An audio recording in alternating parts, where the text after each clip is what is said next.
जय हिंद। नमस्कार साथियों, कैसे हैं आप सभी लोग। उम्मीद करते हैं कि आप सभी लोग अच्छे होंगे।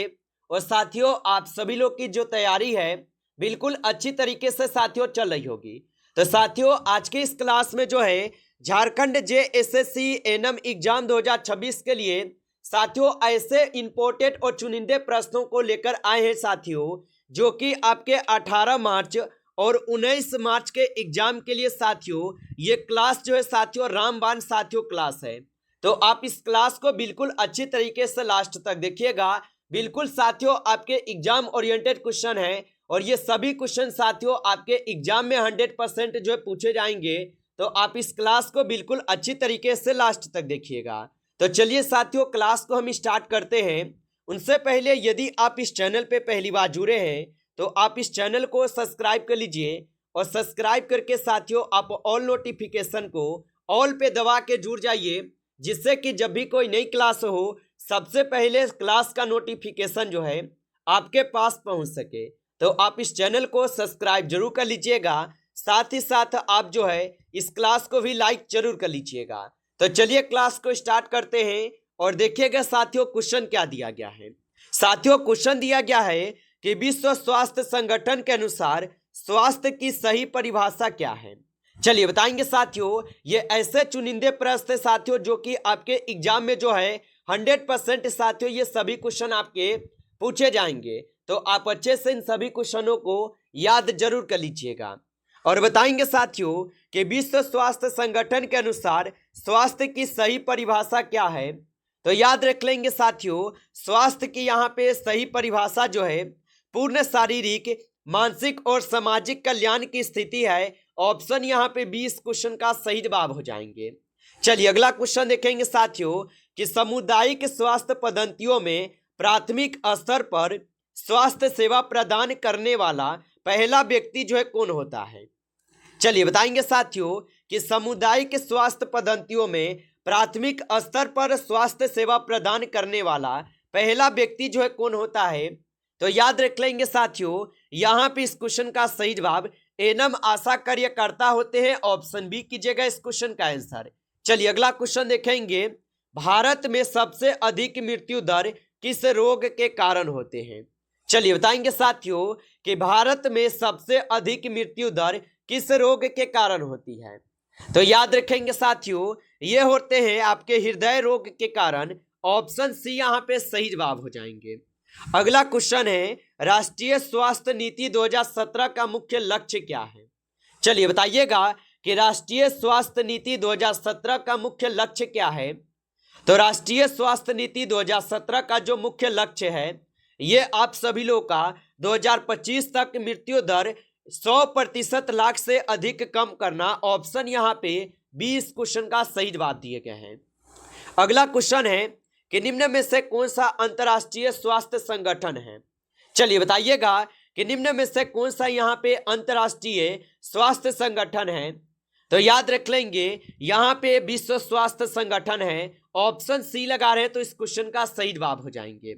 चलिए अगला क्वेश्चन है कि स्वास्थ्य दल के सदस्य के रूप में फार्मासिस्ट की मुख्य भूमिका क्या है। चलिए बताइएगा कि स्वास्थ्य दल के सदस्य के रूप में फार्मासिस्ट की मुख्य भूमिका क्या है। तो याद रख लीजिएगा यहाँ पे इस क्वेश्चन का सही जवाब दवाओं का सुरक्षित वितरण और परामर्श है। ऑप्शन यहाँ पे बी कीजिएगा इस क्वेश्चन का आंसर। चलिए अगला क्वेश्चन देखेंगे कि ग्रामीण समुदाय की मुख्य विशेषता क्या है। चलिए बताइएगा कि ग्रामीण समुदाय की मुख्य विशेषता क्या है। तो ग्रामीण समुदाय की जो मुख्य विशेषता होगा ये आपके कृषि पर आधारित जीविका है। ऑप्शन यहाँ पे बी कीजिएगा इस क्वेश्चन का सही जवाब कृषि पर आधारित जीविका होगा। अगला क्वेश्चन है कि समुदाय की संरचना में क्या शामिल होता है। चलिए बताइएगा कि समुदाय की संरचना में क्या शामिल होता है। तो समुदाय की संरचना में जो है यहाँ पे जनसंख्या, सामाजिक समूह और संस्थाएं होते हैं। ऑप्शन सी कीजिएगा सही जवाब जनसंख्या, सामाजिक समूह और संस्थाएं होते हैं। आगे देखिएगा कि सामुदायिक गतिशीलता का क्या अर्थ है। चलिए बताइएगा कि सामुदायिक गतिशीलता का क्या अर्थ होगा। तो सामुदायिक गतिशीलता का जो अर्थ होता है ये समुदाय में परिवर्तन और विकास की प्रक्रिया होता है। ऑप्शन यहाँ पे 20 क्वेश्चन का सही जवाब दिए गए हैं। अगला क्वेश्चन देखिएगा कि सामुदायिक आवश्यकता आंकलन का पहला चरण क्या है। चलिए बताइएगा आप सभी लोग कि सामुदायिक आवश्यकता का आंकलन पहला चरण क्या है। तो इसका पहला चरण समस्या की पहचान है। ऑप्शन बी कीजिएगा इस क्वेश्चन का आंसर।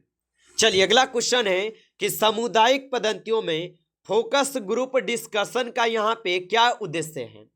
तो सामुदायिक पद्धतियों में फोकस ग्रुप डिस्कशन का क्या उद्देश्य है।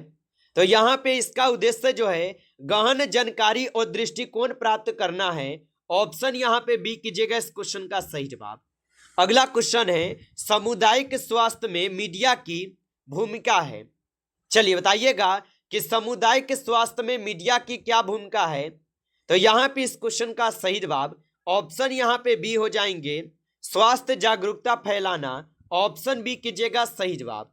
चलिए आगे देखेंगे कि परामर्श का मुख्य उद्देश्य जो है क्या है। चलिए बताइएगा आप सभी लोग कि परामर्श का मुख्य उद्देश्य क्या है। तो परामर्श का मुख्य उद्देश्य जो है भावनात्मक समर्थन और मार्गदर्शन देना है। ऑप्शन सी कीजिएगा इस क्वेश्चन का सही जवाब। अगला क्वेश्चन है कि सामुदायिक आधारित पुनर्वास का यहाँ पे मुख्य उद्देश्य क्या है। चलिए आंसर लगाइएगा। और आप अभी तक इस क्लास को जो है साथियों लाइक नहीं किए हैं तो आप इस क्लास को लाइक कर लीजिए। नए जुड़े इस चैनल पे तो आप इस चैनल को सब्सक्राइब करके आप ऑल नोटिफिकेशन को ऑल पे दबा के जुड़ जाइएगा, जिससे कि जब भी कोई नई क्लास हो सबसे पहले क्लास का नोटिफिकेशन आपके पास जो है पहुंच सके। तो आप इस चैनल को सब्सक्राइब कर लीजिएगा। और साथियों आप इस क्लास को अपने उन दोस्तों के पास जरूर शेयर कीजिएगा जिनको इस क्लास की आवश्यकता हो। और बताएंगे कि सामुदायिक आधारित पुनर्वास का मुख्य उद्देश्य क्या है। तो यहाँ पे इसका उद्देश्य जो है विकलांग व्यक्तियों को समाज में शामिल करना है। ऑप्शन ए सही जवाब है। अगला क्वेश्चन है कि स्वास्थ्य नीति निर्माण में किसकी भागीदारी जो है सबसे महत्वपूर्ण है। चलिए बताइएगा कि स्वास्थ्य नीति निर्माण में किसकी भागीदारी सबसे महत्वपूर्ण है। तो यहाँ पे हो जाएंगे समुदाय की भागीदारी। ऑप्शन यहाँ पे सी सही जवाब है, समुदाय की भागीदारी होगा। आगे देखिएगा कि ग्रामीण समुदाय में स्वास्थ्य समस्याओं का मुख्य कारण क्या है। चलिए बताइएगा कि ग्रामीण समुदाय में स्वास्थ्य समस्याओं का मुख्य कारण क्या है। तो यहाँ पे इस क्वेश्चन का सही जवाब स्वच्छता और जागरूकता की कमी होगा। ऑप्शन यहाँ पे बी कीजिएगा सही जवाब। चलिए आगे देखिएगा कि प्राथमिक स्वास्थ्य केंद्र किस स्तर की स्वास्थ्य इकाई है। चलिए बताइएगा कि प्राथमिक स्वास्थ्य केंद्र किस स्तर की स्वास्थ्य इकाई है। तो ये हो जाएंगे आपके प्राथमिक स्तर के। ऑप्शन सी कीजिएगा सही जवाब, प्राथमिक स्तर के हो जाएगा। अगला क्वेश्चन है कि सेहत समिति का गठन किस स्तर पर किया जाता है। तो सेहत समिति का जो गठन है ये किस स्तर पर किया जाता है। तो सेहत समिति का गठन जो है ये किए जाते हैं ग्राम पंचायत स्तर पे। ऑप्शन सी सही जवाब है, ग्राम पंचायत स्तर पे की जाती है। आगे देखिएगा क्वेश्चन है किस योजना के अंतर्गत गर्भवती महिलाओं को प्रसव के लिए प्रोत्साहन राशि दी जाती है। तो किस योजना के अंतर्गत गर्भवती महिलाओं के प्रसव के लिए प्रोत्साहन राशि दी जाती है। तो यह दी जाती है जननी सुरक्षा योजना को। ऑप्शन यहाँ पे बी सही जवाब है। अगला क्वेश्चन है कि सामुदायिक स्वास्थ्य अधिकारी कहाँ जो है कार्य करते हैं। चलिए बताइएगा कि सामुदायिक स्वास्थ्य अधिकारी कहाँ कार्य करते हैं। तो सामुदायिक स्वास्थ्य अधिकारी जो है ये कार्य करते हैं कहाँ पे। तो यहाँ पे 20 नंबर क्वेश्चन का सही जवाब ऑप्शन सी हो जाएगा। ऑप्शन सी सही जवाब है। अगला क्वेश्चन है निम्न में से कौन सा पोषक तत्व शरीर में 1 ग्राम पर यहाँ पे सर्वाधिक ऊर्जा प्रदान करता है।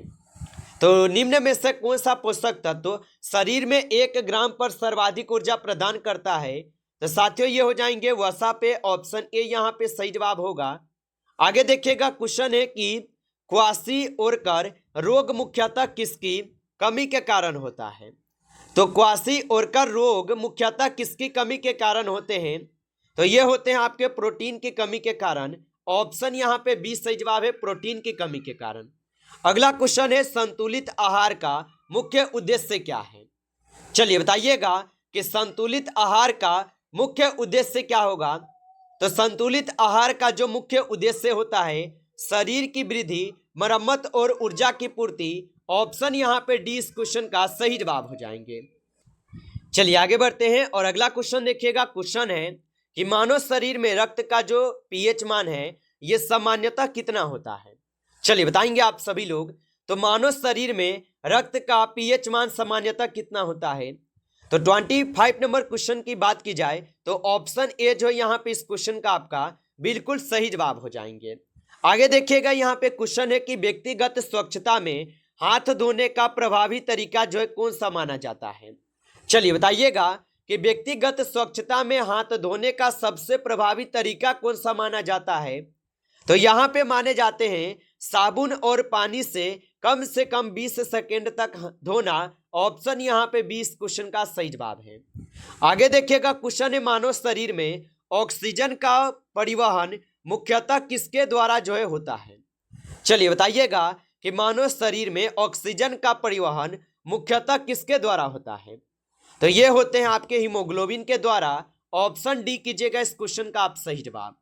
चलिए आगे देखेंगे कि स्वच्छ पर्यावरण बनाए रखने के लिए ठोस अपशिष्ट प्रबंधन का सर्वोत्तम तरीका कौन सा है। तो स्वच्छ पर्यावरण बनाए रखने के लिए ठोस अपशिष्ट प्रबंधन का सर्वोत्तम तरीका कौन सा है। तो यहाँ पे जो है यहाँ पे 28 नंबर क्वेश्चन का सही जवाब ऑप्शन सी है। ऑप्शन सी सही जवाब हो जाएगा। अगला क्वेश्चन है सुरक्षित पेयजल के लिए अपशिष्ट क्लोरीन की उपयुक्त मात्रा कितनी मानी जाती है। तो सुरक्षित पेयजल के लिए अपशिष्ट क्लोरीन की उपयुक्त मात्रा कितनी मानी जाती है। तो यहाँ पे माने जाते हैं 0.5 मिलीग्राम लीटर। ऑप्शन ए यहाँ पे इस क्वेश्चन का सही जवाब है। आगे देखिएगा क्वेश्चन है कि खुले में शौच की प्रथा से मुख्यतः कौन सा रोग फैलता है। चलिए बताएंगे आप सभी लोग कि खुले में शौच की प्रथा से मुख्यतः कौन सा रोग फैलता है। तो याद रख लीजिएगा यहाँ पे डायरिया रोग जो है फैलता है। ऑप्शन सी सही जवाब है। आगे देखेंगे क्वेश्चन है कि सामुदायिक सहभागिता का मुख्य उद्देश्य क्या है। चलिए बताइएगा कि सामुदायिक सहभागिता का मुख्य उद्देश्य क्या है।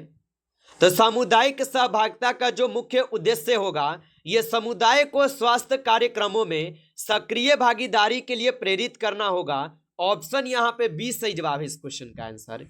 अगला क्वेश्चन है मानसिक स्वास्थ्य की परिभाषा के अनुसार व्यक्ति की कौन सी स्थिति सही मानी जाती है। चलिए बताइएगा कि मानसिक स्वास्थ्य के परिभाषा के अनुसार व्यक्ति की कौन सी स्थिति सही मानी जाती है।